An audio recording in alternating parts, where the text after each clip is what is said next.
Hi, I'm Bats and welcome to the new norm. I'm a former police officer, now travelling with Norm, my car and my calm, as I navigate life with PTSD. After 18 years in the job, I found peace in quiet places and I share that journey here through camping, travel and honest conversations. This channel is for emergency service workers, their families and anyone needing a reset. Proud to be supported by Emergency, a not-for-profit that stands with New South Wales and ACT Emergency Services, connecting, educating and empowering those dealing with PTSD and other mental health challenges. So if you're looking for a bit of calm or a sense of community, you're in the right place. And always remember, you're never just a number.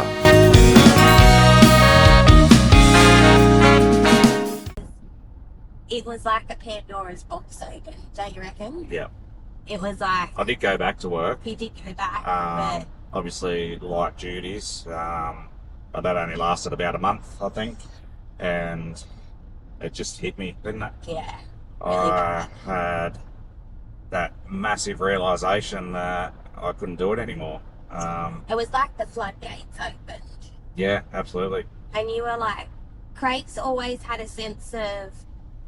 I'm quite a sensitive soul, so Craig's always had a sense of wanting to protect me, and I knew what he saw at work was horrific, and he would sometimes debrief to me, but there was so much stuff Craig just started talking about that I never knew had happened, like really traumatic incidents. And 6 weeks before the assault, you'd had a very traumatic job as well.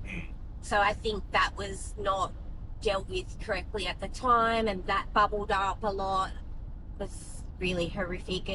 And I think cops don't want to talk. It's not because they're trying to... Well, yes, it is protecting their partners and their families, but I just remember when I'd had a long 10 or 12 hour shift, even if I was happy to talk about it, which more often than not I wasn't, you don't want to talk about work when you get home. I saw my family as my safe space, and they were my rocks, so it's hard to switch off when you get home. But I suppose having a family who don't really know what you've experienced, I don't know if I speak for others, but I don't want people feeling sorry for me. Yeah.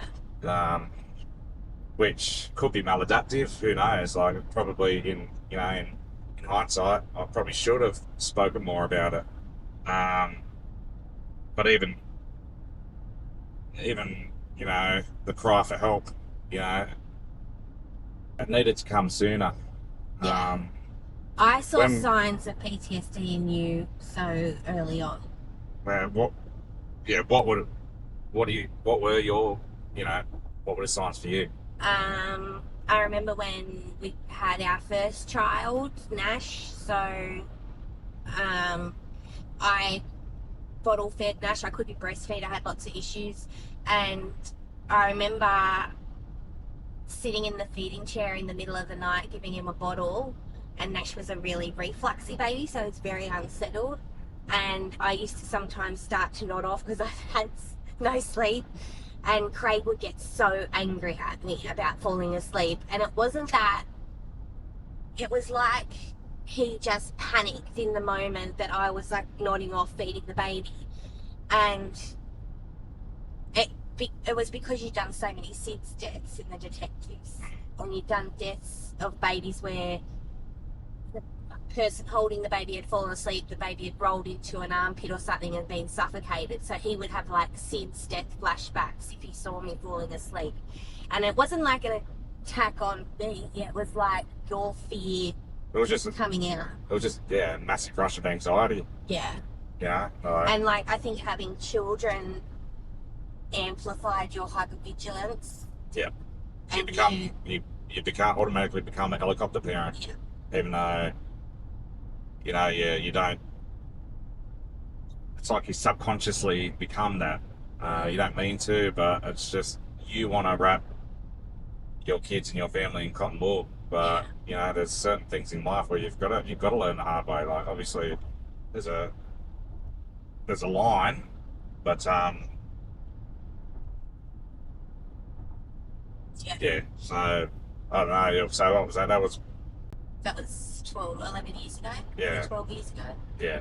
there was lots of things over the years that I didn't pick up on as being PTSD, and I probably should have, but I guess it wasn't talked about so much back then. But I always found it incredibly odd with Craig's job that there was no like regular psychology or regular counselling, because I know I'm a wedding florist and like obviously that's a hard job on your body. So like I regularly get massages, go to osteopath to keep my body in check, but I felt like in Craig's job they needed something to keep their mind in check. But just little things, like he'd just fly off the handle randomly about something that seemed insignificant, but it was something that had triggered him.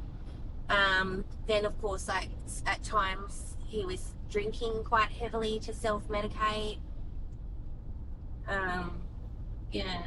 I think being a partner of someone showing signs of PTSD, it's probably important to bring that to the attention of you, do you think? Yeah.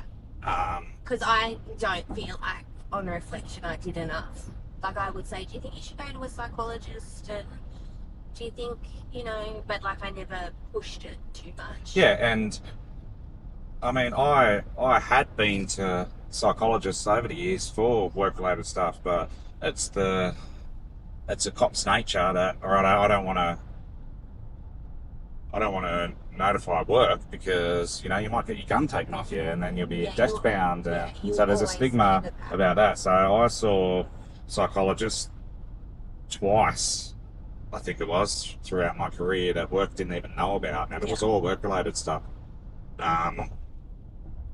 So I did throw my hand up early on, but I worry about the people that don't seek professional help at all. They just try and put up with it, and I feel like it's quite insidious as well. Like it creeps up on you.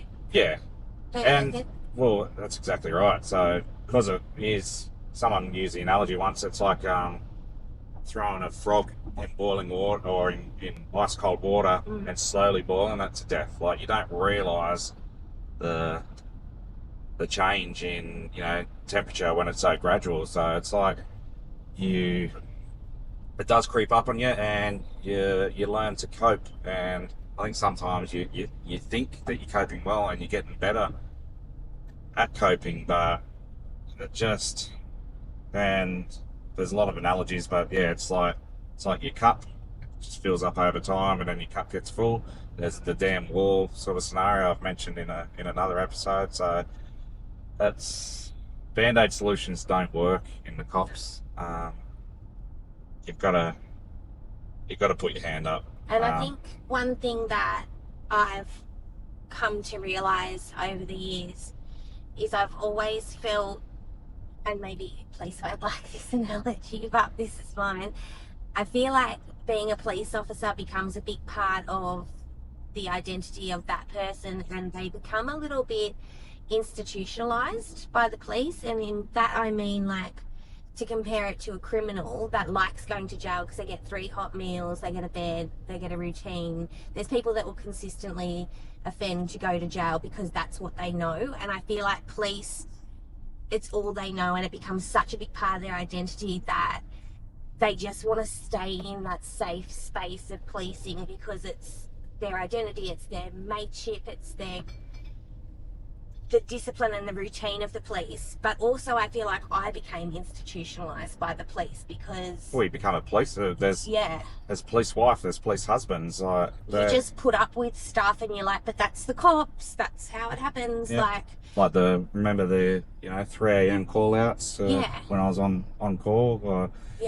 I'd be sitting by the phone just waiting for that call through the night. Yeah. And they'd ring and say, righto, we've had A, B, C, or D or happen. What's the other word? Job's on. Job's on. Sorry, Darla. Sorry, job's on. Yeah, job's on. You gotta go on. to that wedding on your own. Job's on. Yeah. And sometimes I'd do, close to, 20, 24-hour shifts. Yeah. You used to just come home, sleep, and go straight back to work. I remember falling asleep. I was physically exhausted and mentally, and I got in our spa that we had out the back, and I fell asleep in the spa once. But even the incident I referenced earlier, that was quite horrific. I'd say it's probably one of the worst things that Craig's dealt with, I would say. It was quite talked about in our local community because everyone was quite shocked about it. And Craig went to the mandatory counselling afterwards that they go to, came home. I've never seen Craig as broken as he was that night.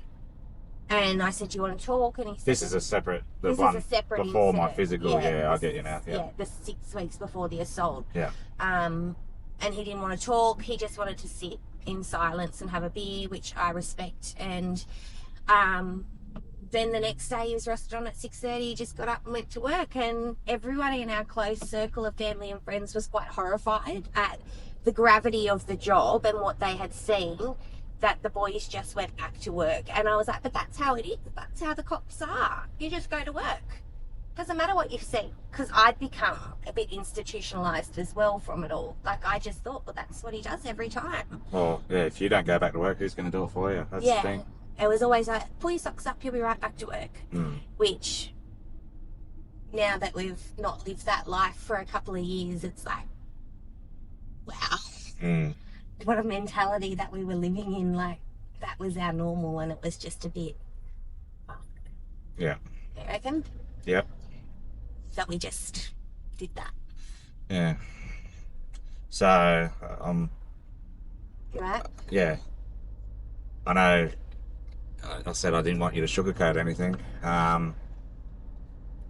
What's it like being married to someone with PTSD, and me as a father and as a husband? What? That's what I know. I can admit that I'm not the best person to be around. Sometimes, I feel guilty as a father sometimes that sometimes my kids miss out. You know, my son might say, "Dad, let's go to this." My son's fanatical about cars and die-cast models and all that. So can we go to this, you know, this event? And sometimes I go into self-preservation mode and I just say, no, I can't. It's too crowded.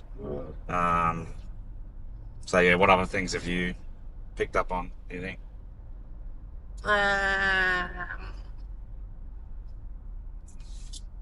Nothing. Oh, that's good. I'm doing well. It's been a hard, long journey. I can tell you're trying to pick your words. Just say it. No, I'm trying not to get upset. Yeah, okay. It really changed the whole trajectory of our life. And it's a complex dynamic as well, because I've got ADHD. I was diagnosed late in life. I was 37. Our son has ADHD and autism. So it can be a wild household at times. Yeah. It's been very challenging because you want to support your partner's recovery and do everything you can for them, but I feel at times that's become a bit enabling, and there's been a lot of times that I've maybe been so desperate for Craig to be well, I've let him get away with things. Not get away, but do things. Overlook things, or just bite my tongue because I just don't want to upset him or have him spiral, because there's times that Craig can be triggered by something and it ends up being weeks that he just can barely function. He doesn't want to get out of bed. He wants to just stay home. But I will say, like, from when you first went off work with PTSD, like, that was really hard because I was obviously still working. I've got my own business. Craig couldn't go to a play centre to take the kids to a birthday party. He would find the noise too much, the crowd too much, and I'd have to ring other parents of kids and say, I'm so sorry, but I'm at work. Would you be able to take our kids to that party? And we had to make a lot of accommodations around Craig's PTSD, or like we'd be invited to a social event and Craig would just say, I'm not comfortable going, I'm not going. And I'd take the kids on my own.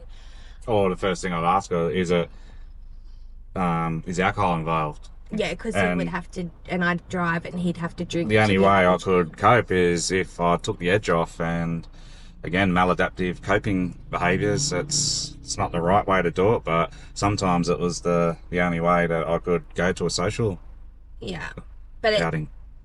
And I respected that it was hard for Craig and I wanted to support him, but then it started to become a big issue, hey? Well, yeah, like, because I suppose you can almost be over supportive, and that is when it becomes enabling. And I started to have to say, no, I'm sorry. It was one thing that really came to a head was I'd been working on a long day out in the sun, and it was a 40-degree day, and I was setting up a wedding. The wedding went late. I'd worked like 12 hours. I feel like I had a bit of heat stroke, and our daughter was supposed to go to a birthday party that night at a play centre. And I said to Craig, by the time I get home, I'm not even going to have time to have a shower. I'm filthy dirty, I'm sweaty, I'm gross, and I think I've got a bit of heat stroke from being out in the sun. Could you get it together and take Miller, even if you just drop her at the door and stand outside? I can't do it tonight. I'm actually unwell. And Craig said, she doesn't go then. That was his first answer. And I was like, no, that's not fair. She's not missing out on her best friend's birthday party. You're going to have to suck it up and you're going to have to do it. And like, you were furious at me about that. Yeah, at the time. I feel immense guilt now, obviously, but I don't want to make you feel guilty. No, well, you do. Like, when you say it now, but I feel like do we feel had guilty. to hit that limit to say, no, you're going to have to start to try. Yeah. And even like when we went to the action park, and one of the kids said, Daddy, are you going to come with us? And Craig's automatic answer was no, because he just found that way too overwhelming. And I said, I'm so sorry, you're going to have to come. We've got 2 kids at 2 different ages. They're going to want to go on different rides. I can't do this on my own. And I sort of was pushing him to come. And he was a mess, so anxious. I think he had Valium to go. Yeah, PRNs are your friend. Yeah. And I said, just try. If it's terrible, just go. But could you just try so we can have a nice family day out? It's not so much pressure on me with 2 kids in an action park going different places. And like at the end of it, like it was fine, wasn't it? Like it was hard for you, but you did it. Yeah. Like I'm glad I did, because you know you're making memories with your children. I don't want to be that parent that never does anything because you just avoid the big bad world. And the kids were starting to notice it too, hey? Like they were like, Dad never comes to anything, he stays home all the time. And it's a lot of pressure on me as a partner as well to be responsible for all the social outings. Yeah. We're starting to take a toll. And I mean, I've done 2 inpatient stays at South Coast Private Hospital, and I think one of the biggest things that I realised whilst I was doing that is the burden that I had become to my family and the guilt associated with that. So I'm trying to do better, do you think? And it's not like you made the choice to hide away from the world. You were trying to protect yourself and stay safe. You went into like a whole protection of, I need to protect myself. Yeah, like if you shut yourself out from the world and away from potential triggers, well, you're not going to get triggered. Yeah. But how is that? But how is that healthy? Yeah, exactly. Yeah. So, I mean, and that's the reason. That's the things I've taken away from my inpatient stays. I've learned strategies, and I wouldn't say I'm doing well, but I'm equipped with the tools to do better. But sometimes you can still get those triggers. I still have my moments, don't I? Yeah. but you've come so far as well. And I've said to Craig so many times, I'm so proud of that when I've said, you know, I think you need to start doing X, Y, Z to help. You're like, okay, yeah. And you'll take it on board. And, you know, like, he's never been one to sit in, you know, melancholy. He's always gone to his therapy, he's gone to every appointment, been willing to like try new things to improve himself. And like, you have slumps at times that you're like, I'm depressed, I'm in a little episode, and I think I let you sit there for a little bit, and I'm like, right, back up, come on, let's get going. And I'm lucky to have someone like that. It's hard though, because you don't know how hard to push. I know. So I mean, if anyone listening doesn't have that support, well, you know, that's that would be hard to.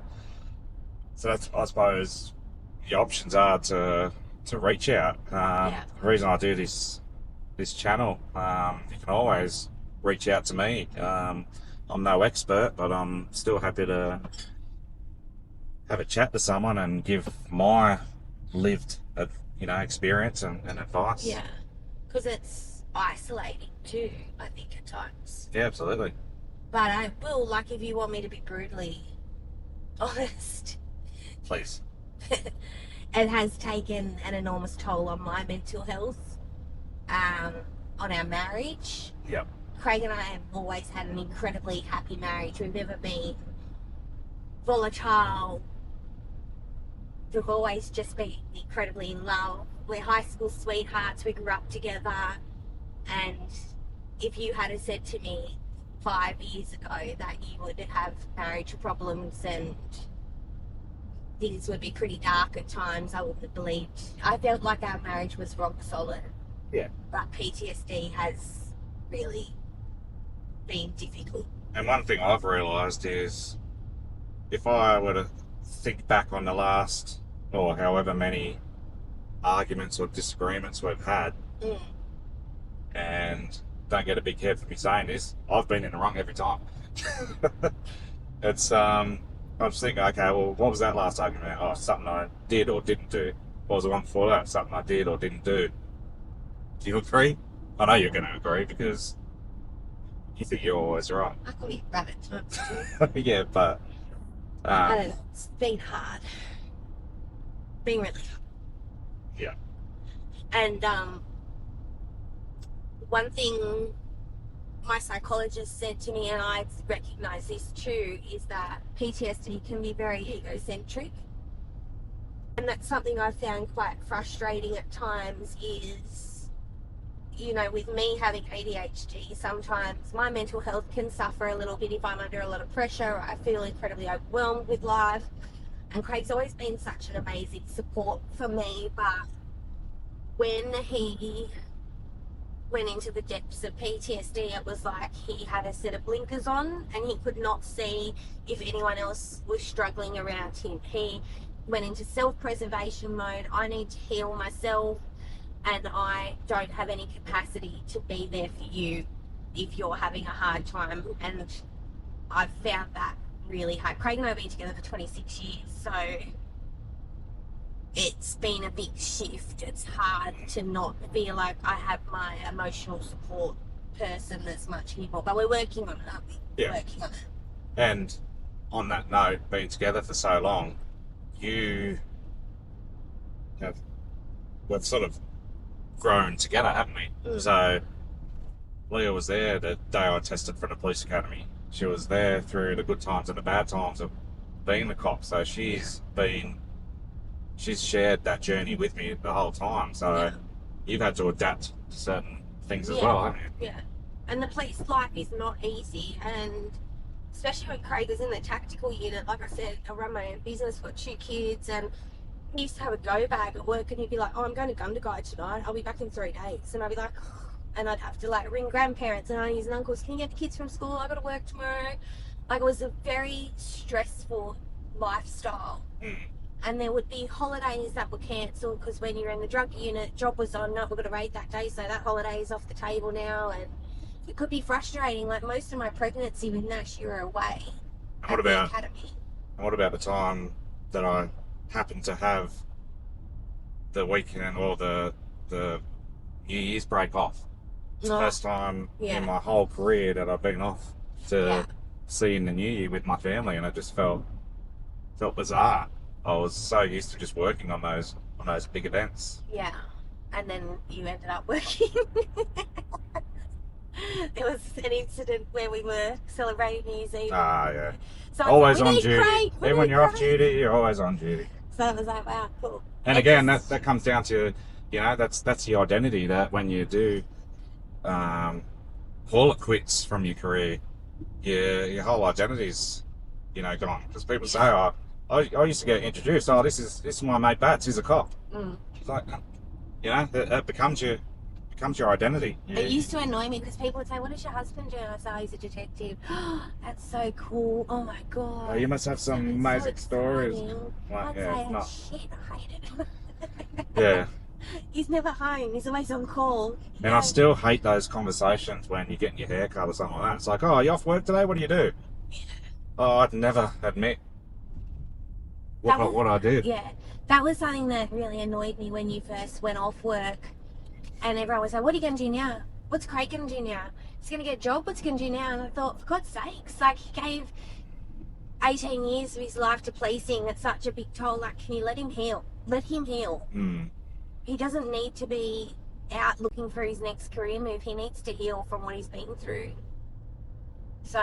Yeah, and it's not like I'm sitting at home loving life because I don't get to go to work. I'm sitting at home hating life because I want to get back up on the horse. But sometimes you just gotta give yourself permission to take the time to, get your head right.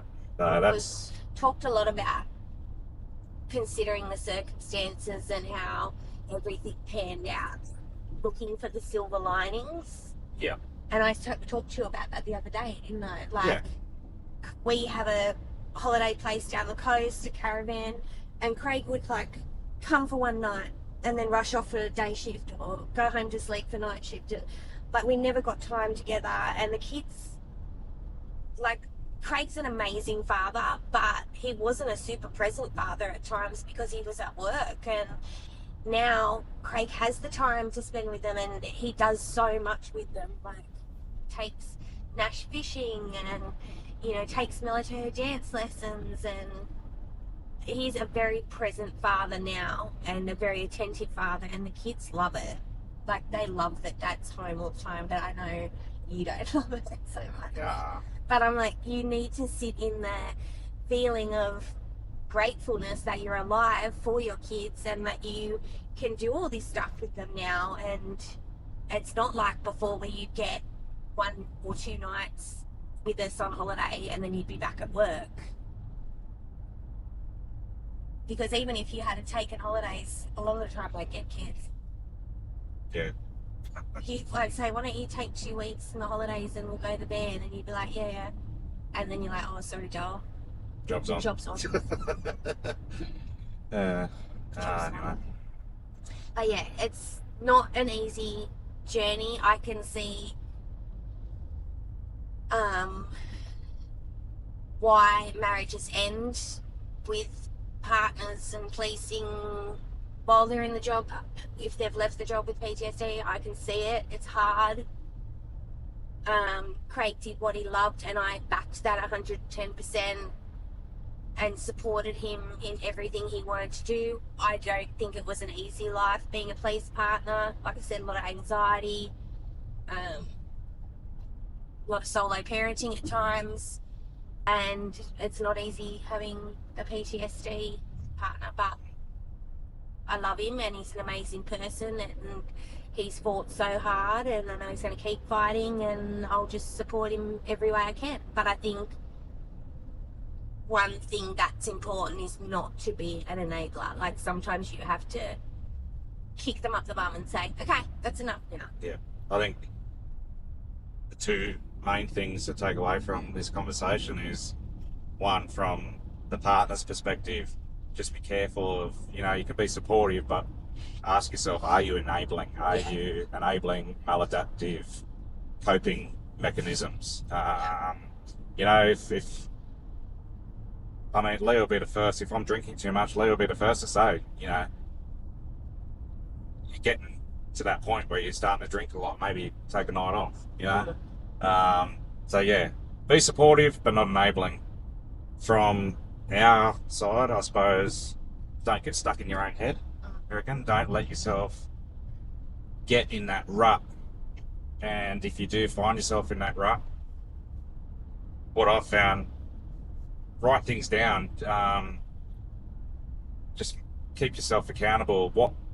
What do you do to get yourself out of that rut? What has worked in the past, and do that. Like I said, I've had a lot of hobbies that were taken away from me because of my physical injuries, but the one thing that I've found that I enjoy doing is these. Yeah. Traveling, getting out, grounding myself, practicing mindfulness behaviors, and even, a lot of the behind the scenes stuff to produce these videos. It takes a lot of editing and a lot of hours in editing. I just find that, I suppose, mindless work, if that makes sense. It's I just get focused and in a zone, and while I'm doing that, I'm not stressing or worrying about anything else. So just find something that works and make yourself accountable. And just communicate as well. Yep. Like, I think at times I haven't spoken up, said, you know what, Craig, like, I'm finding this really hard. I've just bit my tongue because I thought, oh, he's got enough on his plate and he's not doing so well, and I don't want to put pressure on him. But ultimately, I feel like that's come at the expense of my mental health at times, and we need to support each other above anything. Not PTSD doesn't discriminate, does it? You can get PTSD from PTSD. I would say that's true. Yeah.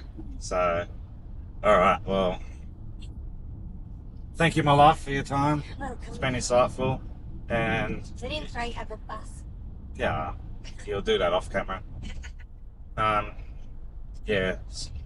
Take those, that advice, I suppose, on board. That's not coming from, a professional background. It's lived experience through us. So if it helps, all good. If it doesn't, well, at least you've tried something, eh? Yeah. So if you need to chat to me for anything, just comment, or I've got the Instagram going, so just leave a comment, and I check it every day, so I'll get back to you. So all good? Yeah. Okay. Hope Love that you. helped. Love you too. Okay.